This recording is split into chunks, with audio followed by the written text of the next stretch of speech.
Oh my, Recording in progress. You do this every time. I know. It I happens every time. There's never a time we don't start a podcast like this. Oh my gosh. Love it. It starts off with a hit. Everyone who listens to us is like, great. So it's all finagled at first. Cue the intro song. It's time! Clockout with Talentless starts now. All right. First of all, I want to thank our listeners for tuning in for this new series we call Clockout. Clockout is the version of Talentless, where we talk to legends, HR influencers, HR tech, all the people making the moves for you guys out there about their journey and their stories. And we're super excited to have today Shannon Ogborn, who comes from Ashby. I mean, if you don't know Ashby, I don't know what you're doing in this world. So we're so excited to see you and have you here. Shannon, I want you first to tell me a little bit about your journey and what has your journey been from before Ashby and now with Ashby? Can you give me a little bit of guidance there? Yeah, absolutely. I sometimes like to joke that it all started on a cold January night in the early 90s. Because I do think that there's some interesting, like, innate personality traits that I've had since birth that just couldn't possibly be replicated by nurture. But for the purpose of time, I will fast forward to the end of college, because that's when I feel like things really started to take shape. I had recently just given up on my childhood dream of becoming a dentist, specifically orthodontist. I took all the prereqs, I did all the things, and I was like, you know what? I don't know if I want to do that. And I felt super lost. I felt like I let a lot of people down because I had been saying, like, this is my dream since I was like 8 years old. And I just felt like a piece. I was grieving a loss that I thought was going to come to fruition. And at the time, my then boyfriend, now husband, we had made lists. He graduated a year before me of where we would want to live. And there were two mutual cities. One was San Francisco and one was Denver. We ended up moving to San Francisco because that's where he found a job. And I applied to all kinds of roles: sales, marketing, HR, recruiting. I kid you not, the only callbacks that I got were for recruiting coordinator jobs. I didn't get a single interview for another job.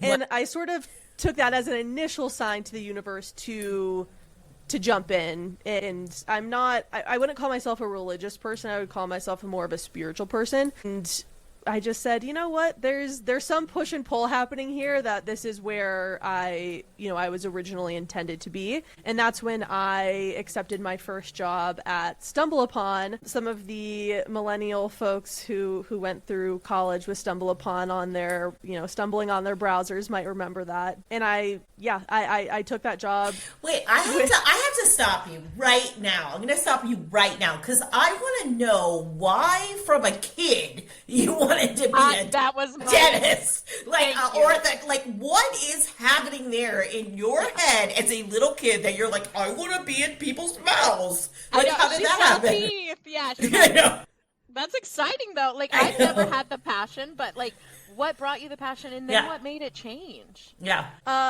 It's a great question. I love teeth. I actually think teeth are like a big identity. I don't know. It's just like this weird thing. Like, I love teeth, and I think people's teeth show a lot of character about them, and I really love that. But that in the best way possible. It's like everyone is so unique. I just find it to be an interesting thing. The other thing is, I had a dentist / orthodontist. He was both. In some states he can be, in some states he can't. Believe me, I did my research on that. And he was just so amazing. I just admired him so much. And the thing that I admired the most about him is that he worked with a lot of kids with disabilities. He was a pediatric dentist orthodontist, and he worked with a lot of kids with disabilities.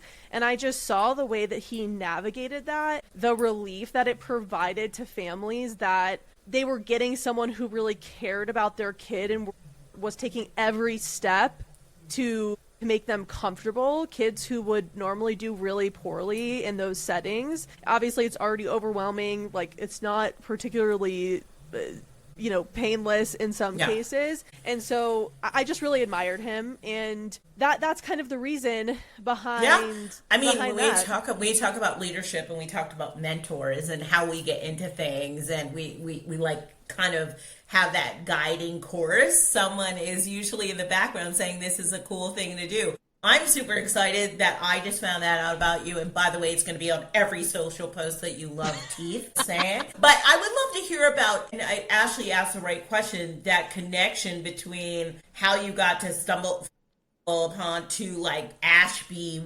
mania. Like, how has that happened for you? Yeah, when I first got to StumbleUpon, I was on a contract role. I accepted the job, no negotiation. I was just like, yeah, I got a job out of college. 2 weeks after I graduated, I got a job. Everyone was like, oh my God, you got a job 2 weeks after you graduated? I was stoked as hell. I just was let's go. Yeah. Like, I'm moving to San Francisco. And so I packed up my stuff. I moved out there. But ultimately, they couldn't hire me on full as an FTE. They didn't have the capacity or headcount. And so they really supported me a ton in getting to my next step, which is when I moved to be the first recruiting team member at Hired, which again, RIP. And I'm like, I really hope this isn't an indication of me. One of the companies I bring companies down. We closed the shop. Yeah, it was definitely all on me, but that role at Hired taught me a lot of the realities of scaling a team solo. In about like 9 months or so, scaled the team from 60 to 120 as the only recruiting person there. And I was doing everything. I was technically a recruiting coordinator, but did I change my role on LinkedIn to recruiting ops coordinator? Hell yeah, I did. Yes, you did. I did all the things. I did the analysis work, I did the scheduling, I did all of the strategic work, I did all of the things, and I think I already have grit as just an innate personality trait, but that role, that had me in the weeds. I was working probably 60 hours a week. It was honestly really tough, but eventually we wanted to get to Denver, and so we had this great opportunity where Hired was opening the Denver market. And so I eventually moved to Denver to open that market as a talent advocate. So on the platform, there was the sales side who worked with the companies, and then there was a talent advocate who worked with the candidates. And a talent advocate was, you could more or less consider sort of like a job search coach, but within the platform. So you were only working with candidates in that platform. Gotcha. And that's where I really discovered how much I love the community facing side of recruiting. One, I want to help people. That's what I've always wanted to do. Even if you think back to the dentistry and the orthodontia, it's like, I just wanted to help people. And I think there's a lot of ways that can come to life, but I had a lot of speaking opportunities. I was able to meet companies in person, and that really started to drive that part of it. And then from there, my path wasn't super linear. I experienced multiple layoffs, short stints at startups, and after I felt like I was going to get laid off for the second time, I went to my mom and I was like, I don't know what to do. Like, I just feel like I'm spinning my wheels here, and we're not talking about the macro environment issues that a lot of people are having now. This is just general like startup reorg and failure, and it happens. And she was like, well, you should probably join a bigger, more stable company. And wouldn't you know it, I landed at one of, at the time, the biggest and most stable companies you could work for at Google as a recruiter. Of course you did. Yeah. It's like, it could have gone sideways in so many directions, but again, the universal push and pull, it worked out. And I landed there initially as a recruiter for software engineers in Seattle. I was working out of our Boulder office, and shortly after that, an opportunity came up for the diversity staffing team, hiring specifically for women in tech. I got a lot of pushback trying to get to that team because I hadn't been there a year, and you're supposed to be there a year, and I'm like, well, I'll get all the approvals. I'll do it all on my own. They're like, well, no one's going to approve of that. And I'm like, well, I'm going to ask and we'll see what happens, right? And at the time, it was such a big initiative that they were they were willing to make those concessions and shifts that were not typical for a company like Google with policies in place. And I was really proud of the work that I did on the diversity staffing team there. I hired a ton of women in software engineering roles, and I was doing trainings, and I really felt like I was changing Google for the better. But I also learned across time and in multiple different roles that large company structure didn't really suit me. And after COVID and becoming a parent, I realized that I really wanted to work on something that felt impactful and multidimensional again. I was sort of really tight into this niche, and it's like, if you hit your hiring goal, we'll hire more. And I was like, but I want to be doing something more. And so that's actually when I found Ashby, first as a rec ops consultant in a customer facing role, and then moving into my current role, leading the community and recruiting advisory for North America. It's the happiest I've ever been in my career. I get to use every single thing that I've learned over time about talent while also leaning into what I naturally love, which is helping people and being a bridge and a connection point. And I do a lot of things at Ashby, but I've worn many hats, but that's what I love about it, and that's what I was missing in that big corporate structure. Everyone has different passions and phases of their career. When I was at Google, it was the perfect phase for my career to be where I was. Right. And now this is a perfect place to be where I am. And so it's all in that push and pull timing. Yeah. Shannon, it's so funny because I have a very non-linear path. If you look at my LinkedIn, you're like, what is this lady doing? And I think about people that have that kind of non-linear, but it seems like you ended up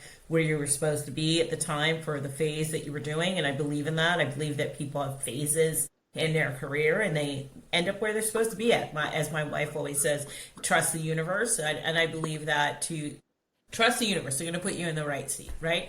So, but as you've gone through that journey, must be things that you think about and you're like, wait, I shouldn't have done that, or I should do. So what would you like to talk to our audience about?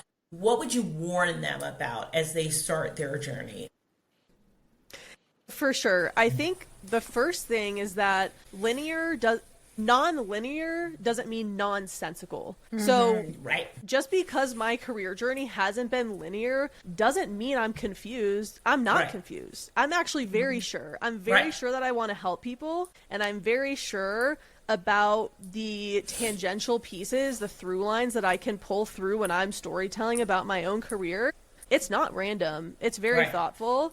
And so not only do I want people to understand that in their career, but I also want hiring managers to understand that. Like, if you're confused about someone's career journey, ask them about it, right? Like, I know how to storytell in my own career journey, and I feel very passionately about helping people find their through line to tell the story. Being a generalist means that it's harder to tell your career through line and story, and I think that's a big learning for me. There's been some times where I flubbed that, and people are like, well, now I'm confused. Like, what do you want to do? And I'm like, listen, I feel pretty sure that I can do anything. I can't do everything at the same time, but I feel pretty damn sure that I can do anything that you put in front of me.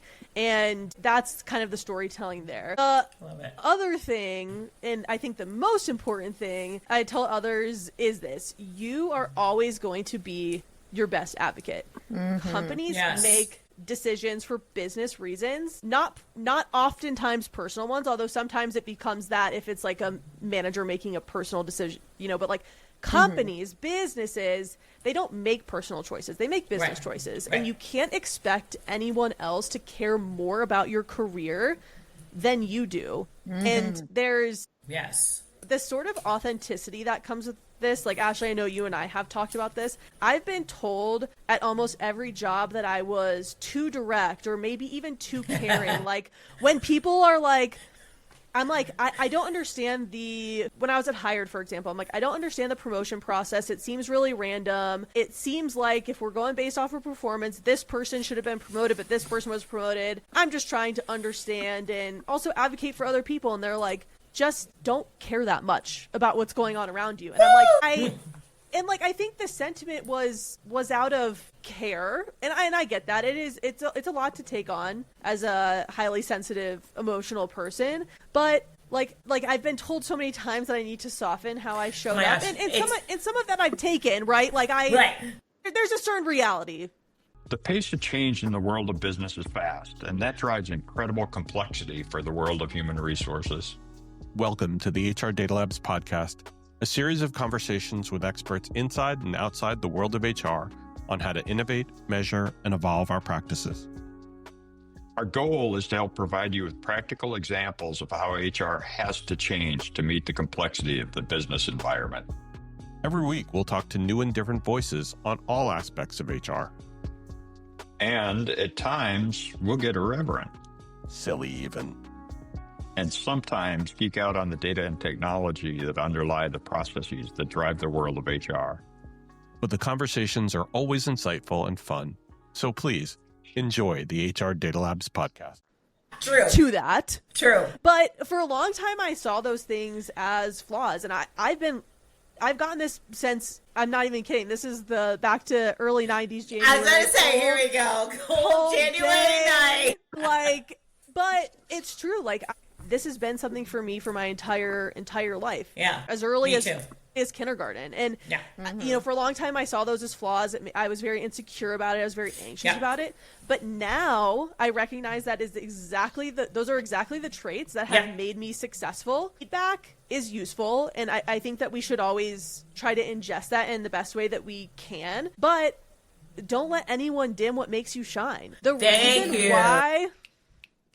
reason why I have the network that I have today, and the reason, for example, I was introduced to our CEO at Ashby by someone I worked with at Hired, because I called him and I was talking to him about the company he had just left, and he was like, no, it's a great company. And I was like, great. He's like, where else are you interviewing? I tell him I'm interviewing at a competitor of Ashby, and he's like, have you heard of Ashby? I'm like, no, dude, Google uses only internal tools, basically. My finger's not on the pulse on this at all. Right. And at the time, Ashby didn't even have a public-facing website. Yeah. Wow. Yeah, I was about to say. Yeah. And he's like, I'm introducing you to the CEO. For what job? I don't know. Okay. That's a startup. There you go. But he knew my hustle, he knew my grind, and he knew You, right? Right, and he cared about me, and I cared about him. If you genuinely care about people, so Yeah. all of these things, yes, there's some feedback that's important to take just for your own success and in the confines of society as it exists today. But the being too caring or helping too many people or focusing on this and that, that is what makes me shine, and that is what has carried me through my career and has made me successful in this job and every single other job that I've had. I love that, Shannon. And, I've always heard you're too direct. I think Ashley's probably heard that a million times as well, as you're too in the face, you're too whatever. And as women, I think we definitely hear that more than men do. I refuse to dim my light for anybody, so it gets me in trouble, but it also gets me in really good places. So I really appreciate that. But you know what you're going to get. I think it's important that I think it's really important that you know yourself, and I would challenge people to know themselves. There's also an additional layer that I would love to footnote here, which is, as a white woman, I have an easier time being my authentic self than a woman of color, particularly Black women, especially in the directness area. And if you start adding on non-dominant identities to that only increases in a way that is a barrier for people to be their authentic self and show up as their self. So I do want to acknowledge that, and I wish that wasn't the case. But even being a woman, for example, at a former company, I was told I was too aggressive when the most aggressive person on our team, by his own admission, by the way, was they loved it about him. And so it's one of those things that's the type of things that I was questioning and getting pushback on. It's just worry about yourself. I'm can't do that. Can't do that. Not doing it. We got to move to the next question. Yeah, go ahead. Wait. I am so sorry, Ashley King. Yeah. See how she yells at me on this? See how I'm direct? Do y'all like that? Okay. It's no, too much Shannon, for me. It is really too much. It was a lot. I pulled a lot. It was into so that many. energy. Here's the one thing that I will say to people listening on the phone, because I too have obviously been told I'm direct. To me, that's a love language. Direct, that's my type of how you tell me you love me. Is my fly down? I don't want you beating around the bush. Tell me the truth. I want to know. That's care to me. But the one thing that I will say, and the way that I've judged people who have been hey girl, hush your mouth and stop talking, is whenever I am crystal clear, whenever I am very to the point and it benefits you, are you rooting me on, or are you only telling me to hush whenever it doesn't benefit you? And that has honestly been a clarity key, because there are some people who will tell you to dim your shine, and it's just because it's not benefiting them, because when it does, they're like hype man. They're like, yeah, girl, tell them everything, blah, blah, blah. And it's because we're just a conduit to them. Yeah. So, and that's how we fallen on the sword for my team members against or in collaboration, attempted partnership with leadership a million times, especially at Google and Hired. And I think generally my teammates really appreciated that. But I'm like, you know what? I'm going to already go to bat for myself, and I'm going to put myself out there, and I'm going to put my ass on the line. For whatever reason you don't feel confident or comfortable doing that, you know what? Because I think it's the right thing to do, and I want to be a helper, I'll put my ass on the line for all of us. Fuck it, I'm already doing it. You know, and I think that's why people feel connected to me, because they love you. Yeah, you know? Right? And I do. Yeah. Who doesn't want someone who has their back, right? Like, absolutely. I mean, I need more people in my corner than I can count, right? So someone like you, I would love, you are in my corner, but like, I would, if I was a person seeking out that kind of thing and connection and all of that, you would be a person I gravitated to, right? It's why Ashley and I are together, right? Like, it's totally about how we find connection and what is we're going to support each other. And that's super important. So I have to ask this question. It's the most horrible recruiter question that we always ask. What and where do you think your career journey will take you in the next 5 years? I asked it right. It's a loaded question for sure, and a little bit torturous, but honestly, I don't know exactly what titles or roles will even exist in 5 years. Right. And the reason for that, obviously, technology changes so fast. Company priorities change fast. Who knows what our company priorities are going to be, and who fits in where to that. And who knows what companies will be about in 10 years. There's so much unknown. And as a person with both ADHD and anxiety, it's really hard for me to not look far into the future. It's like, it keeps me up at night sometimes. So I try to focus on what I do know, which is that helping people is my through line, and that will never change. That is the story. That is my story, and I am sticking to it. Yes, baby. It's a good story. I've learned to balance this natural tendency to look far ahead and trying to live in the moment. It's really hard. It's a really hard mindfulness exercise. Yeah. And it's not really about being happy with what you have. I think everyone's trying to progress forward, but I want to at least know what the skills are to get to the very next stage. And so that's what I try to focus on. And so right now I'm focusing on doing really meaningful work. I want to keep evolving while staying true to my core values, helping others, building community, and creating impact. I feel like I create way more impact at startups than I did at a company like Google, even though technically I was making a bigger impact, because if I hire someone to Google Ads, or if I hire someone to Google Maps with 1 billion users, well, that's 1 billion freaking users you're impacting, right. But you don't feel that fulfillment. And so I'm trying to define more about what creating impact means to me. And if I'm still doing all of those things 5 years from now and I've stayed firm on my core values, I'll consider myself successful. That's awesome, Shannon. Yeah. Ashley, I'm sorry. No. Forgiven. No, I'm just kidding. I'm kidding. No, I'm totally just kidding. No, all I was going to say, and this is kind of even a hit back on what you said earlier, is you can tell that you're already doing your through line and that you're taking space in that arena in the best way, because you are here on a podcast and you say things like, I have XYZ, but let me tell you about the intersectionalities that experience it worse. And that is something that I think is key to us being any form of conduit and community, is to say, I appreciate that I got your attention, but I need to take you over here because that's where it needs to be most, because that's the best way we can use this bodysuit. That's the best way we can use this piece of the puzzle, this whatever we've been given, is to actually say, great, glad you're here. God, I got you here. But now that we have community, let's go where it's needed most. And those are the best leaders. Those are the individuals that will make change beyond just their role title. And so I will say, like, if that's your goal, if that's the bag you're going towards, like, girl, you're one step on the way each way, because that's what it takes. And for me as a leader, that's also what I look for as well, because we employ all types of people, right? And so it's just, you're spot on. At any business could you work, because you already have the foundation. So amazing asset to any organizations. I truly agree. This is the time of this podcast where you get to hype yourself. Where could people find you? How can they connect with you? Talk to us, Shannon. I know you wanted me to keep this brief, but I have to add one more thing to what Ashley said, and then I'm sorry. we want you in it. Yes, go for it.